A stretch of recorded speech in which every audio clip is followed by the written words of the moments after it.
আজকে আমরা চলে আসলাম ফিজিক্যাল অপটিক্সের 4th লেকচারে। তো আজকে আমরা আলোচনা করব পয়েন্টিং ভেক্টর সম্পর্কে। তো ফার্স্টে আমি টাইটেলটা দিয়ে নিই।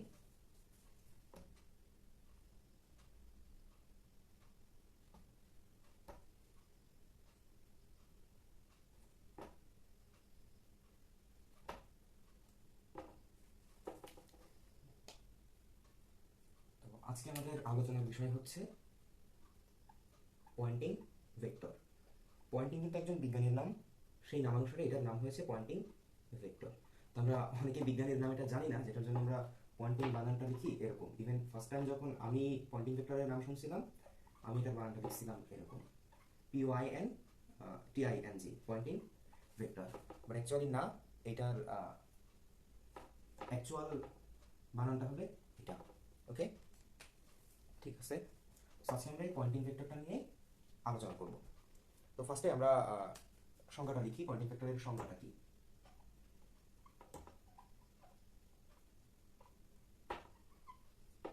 পয়েন্টিং ভেক্টরের সংজ্ঞাটা হচ্ছে কোনো তাড়িৎ চৌম্বক তরঙ্গের গতিপথে লম্বভাবে স্থাপিত একক ক্ষেত্রফলের মধ্য দিয়ে যে পরিমাণ শক্তি অতিক্রম করে তাকে পয়েন্টিং ভেক্টর বলে। তো জিনিসটা আমরা একটু লিখি।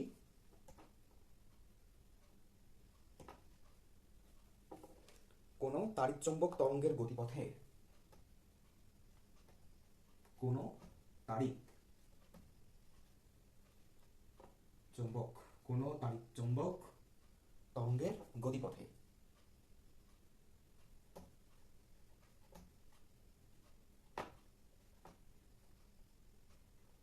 কি কোনো তাড়িৎচৌম্বক তরঙ্গের গতিপথে লম্বভাবে স্থাপিত একক, লম্বভাবে স্থাপিত একক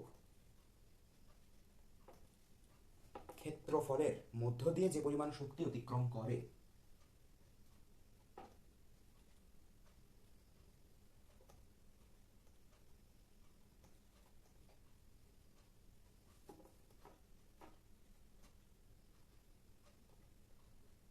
তাহলে তাকে কি বলে? পয়েন্টিং ভেক্টর বলে।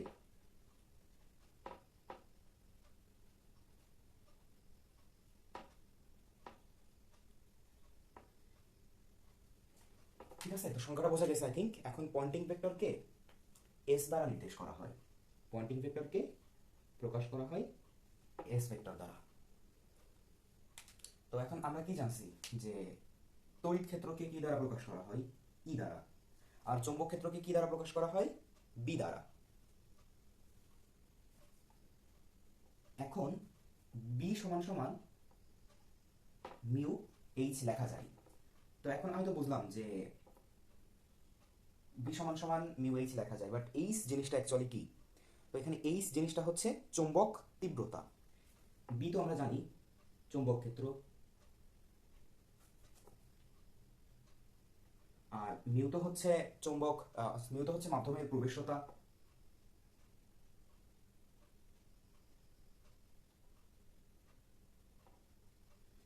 আর এইচটা কি? এইচটা হচ্ছে চৌম্বক তীব্রতা।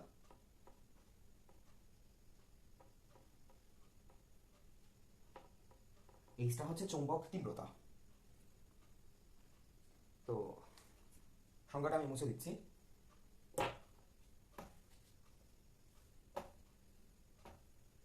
ঠিক আছে, তো আমরা তাহলে কি বুঝলাম যে বি সমান সমান লেখা যায় যে মিউ এইচ।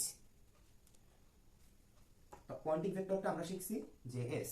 তো এই এস সমান সমান লেখা যায় যে ই ক্রস গুণন এইচ। তো ই ক্রস গুণন এইচ, এইটা মানে কি? আমরা এইটা মানে কি আমরা জানি যে বি সমান সমান মিউ বাই এইচ। তাহলে কি এইচ সমান সমান কি লিখতে পারি? B by mu, B by mu. তো এখান থেকে কি এটা ভাঙিয়ে কি লেখা যায় যে 1/মিউ ই ক্রস বি। তো আমরা সরাসরি কি যখন যেটা প্রয়োজন হয়, যে ডাটা দেওয়া থাকে, কখনো আমরা এটা ইউজ করি বা কখনো পয়েন্টিং ভেক্টর এটা ইউজ করা হয়। তো এতটুকুই ছিল আর কি পয়েন্টিং ভেক্টরের কেস। আচ্ছা, এই মিউ জিনিসটা সম্পর্কে আমার মনে হয় একটু আলোচনা করা উচিত। মিউ জিনিসটা হচ্ছে মাধ্যমের প্রবেশতা। তো মোটামুটি পয়েন্টিং ভেক্টরটা হলো, আমি জাস্ট এখন অফ টপিক মিউ নিয়ে একটা কথা বলবো যাতে কারোর মনে কোনো কনফিউশনটা না থাকে। তো মিউ জিনিসটা হচ্ছে মাধ্যমের প্রবেশতা।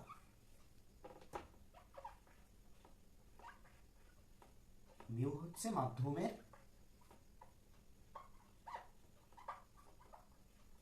প্রবেশতা।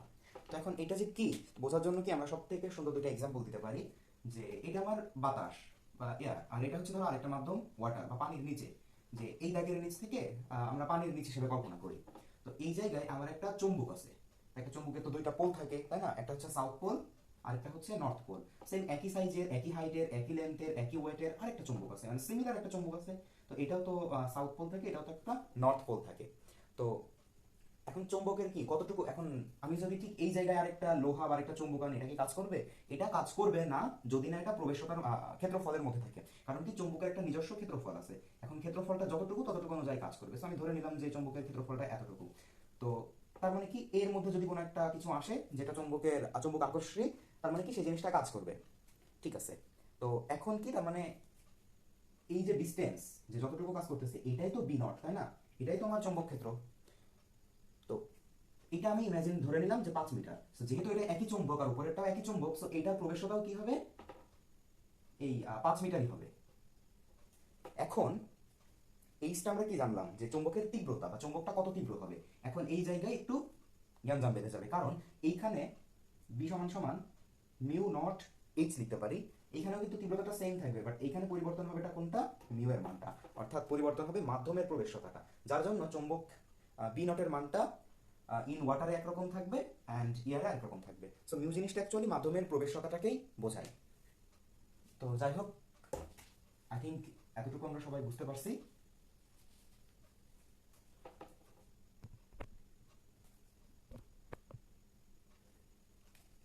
তো এবার আমরা হচ্ছে একটা ম্যাথ করব। আমরা আগের ক্লাসে একটা ম্যাথ করছিলাম, এই ক্লাসে আমরা একটা ম্যাথ করব। আশা করি এই ম্যাথটা করার পরে প্রিভিয়াস ক্লাসে যে লেকচারগুলো হয়েছে সেই সূত্রগুলোর উপরে বেস করে আমরা আজকের ম্যাথটা করব। তো আমি কোয়েশ্চেনটা হচ্ছে ফার্স্টে একটু তুলে নিচ্ছি, কোয়েশ্চেনটা আমার হাতে আছে। সেটা হচ্ছে যে শূন্য স্থানে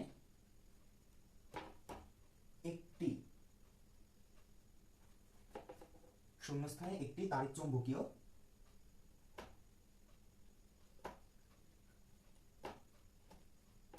তরঙ্গের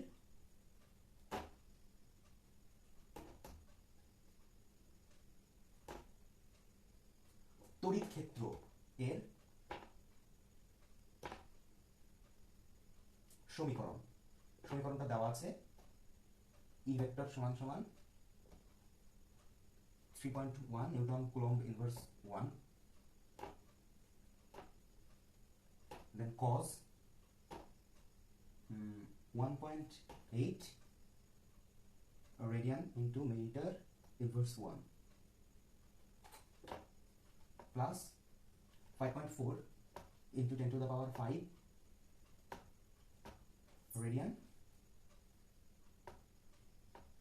second inverse 1 into t, আর এখানে একটা আই ক্যাপ আছে। তো আই থিঙ্ক কোশ্চেনটা বোঝা যাচ্ছে। আমাদের ফার্স্ট হচ্ছে তরঙ্গের অভিমুখ কোন দিকে। প্রশ্ন তুলতে তো বোর্ডে জায়গা লেগে গেল, উত্তর কোথায় করবো। তরঙ্গের অভিমুখ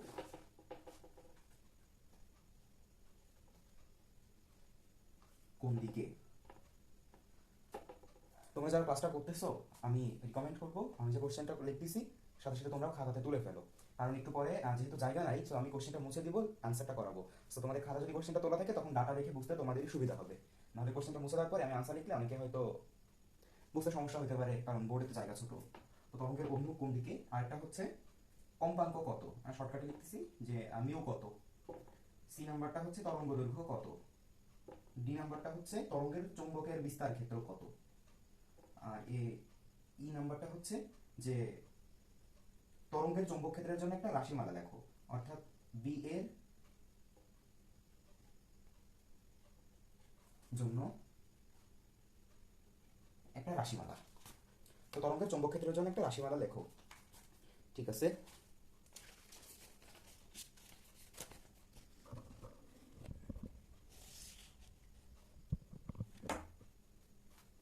তো আই থিঙ্ক কোশ্চেনটা তোমরা বুঝতে পারতেছো।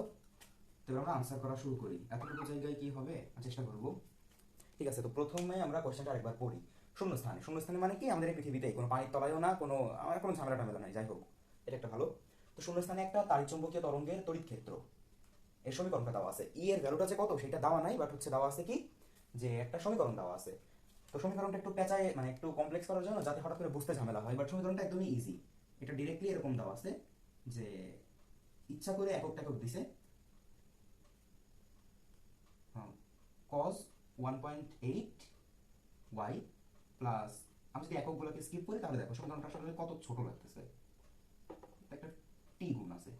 তো এটা কি আমাদের হচ্ছে ওই যে আমরা শিখছিলাম না প্রথমে, যে ই সমান সমান ই নট কজ, সেম ওই জিনিসটাই। ওকে, প্রথম দিনে যে শিখছিলাম, তো এই সমীকরণটা অনেকটা রিলেট করা যায় ওই যে আমরা একটা প্রথম সমীকরণ শিখছিলাম যে y সমান সমান a sin omega t plus 2 pi by lambda x. তো এটার সাথে আর কি কম্পেয়ার করা যায়। এখন এখান থেকে কি আমরা প্রথমে একটু লিখে নিই, আমরা নিজেরা যেটা জানি যে ই সমান সমান কি, ই সমান সমান ই নট কজ, ই সমান সমান কি, E naught cos 2 pi by lambda y, 2 pi by lambda y, তারপরে কি প্লাস বা মাইনাস ওমেগা টি, ঠিক আছে। অ্যান্ড লাস্টে একটা ছিল কি আই, যেটা দেখতে কি জে এর মতো লাগতেছে, তো এটা আই। ওকে, সো এটা আই। তো এই জিনিসটা আমরা এখন জানি। এখন আমরা ওয়াই সমান সমান কি জানতেছি, যে ওয়াই সমান সমান এ কজ ওমেগা টি, আচ্ছা উপরেরটা ওমেগা টি জাস্ট পরে দিছে, বাট একই কথা, 2 পাই বাই ল্যামডা এক্স, ঠিক আছে এই জিনিসটা। তো তাহলে কি এখন এই জিনিসটার মাধ্যমে আমরা কি বুঝতেছি, আমরা দেখতেছি যে আই এখানে আই ভেক্টরটা দেওয়া আছে। তো এটার মাধ্যমে আমরা এটা বুঝতে পারতেছি যে তরঙ্গের অভিমুখটা হচ্ছে এক্স অক্ষের অভিমুখ দিকে। দরকার হলে তোমরা চিত্র আঁকা নিবা, তো চিত্র থেকে বোঝা যাবে যে যেহেতু এখানে আই আছে, জাস্ট এতটুকুই খেলা। যেহেতু এখানে হচ্ছে আই গ্যাপটা দেওয়া আছে, তার মানে আমরা বুঝতে পারতেছি যে তরঙ্গের অভিমুখটা হচ্ছে এক্স অক্ষের অভিমুখ দিকে হবে। তো এই জিনিসটা যদি এখনো কারোর কনফিউশন থাকে, তাহলে আমি একটা কথা বলি, যে আমরা কি জানি যে এই ইটা দেওয়া আছে কি আই, আর তাহলে এসটা কোন দিকে দেওয়া আছে, এটা কি কেউ বলতে পারবা?